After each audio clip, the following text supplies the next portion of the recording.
اعوذ باللہ من الشیطان الرجیم بسم اللہ الرحمن الرحیم۔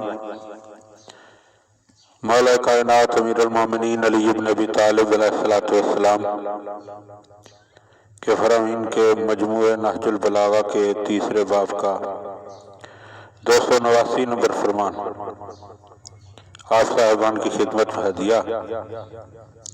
اور فرمان بیان کرنے سے پہلے احکام خمسہ یعنی دین کے جو بنیادی احکامات ہیں فقہ کے حوالے سے کہ اللہ نے کچھ کاموں کو واجب قرار دیا ہے، اگر کریں گے تو اللہ راضی ہوگا، نہیں کریں گے تو اللہ ناراض ہوگا، سزا ملے گی۔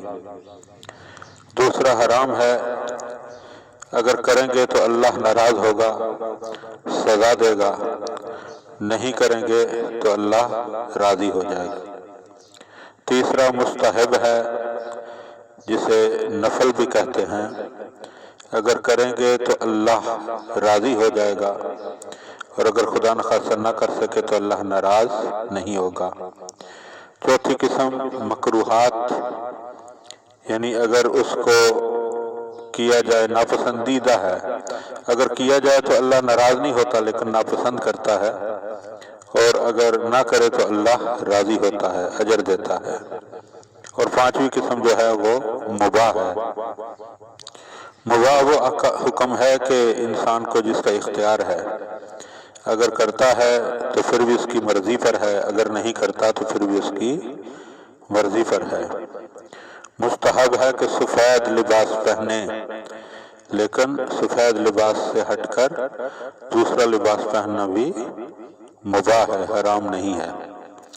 تو اسی حوالے سے نوافل کے حوالے سے مولا علی علیہ السلام کا فرمان ہے، وقال علیہ السلام، آپ علیہ السلام نے ارشاد فرمایا، اذا اضرت النوافل بالفرائض فارفضوها، کہ جب مستحبات فرائض کے راستے میں سد راہ بن جائیں تو انہیں چھوڑ دو۔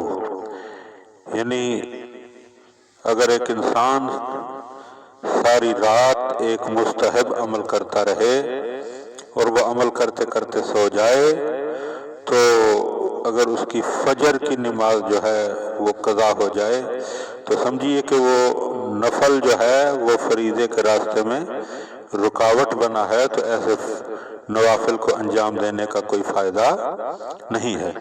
اسی طرح انسان غور کرتے ہوئے اپنی زندگی بسر کرے، یعنی نوافل کی بڑی اہمیت ہے۔ کئی بار نوافل کا اجر فرض سے زیادہ ہوتا ہے، لیکن اگر یہی نفل جو ہے یہ فرض کے راستے میں رکاوٹ بنے تو پھر یہ نفل بیکار ہو جائے گا۔ دعا ہے کہ خداوند عالم ہم ان چیزوں کو سمجھنے اور ان پر عمل کرنے کی توفیق عطا فرمائے۔ اللہم صلی علی محمد و آل محمد۔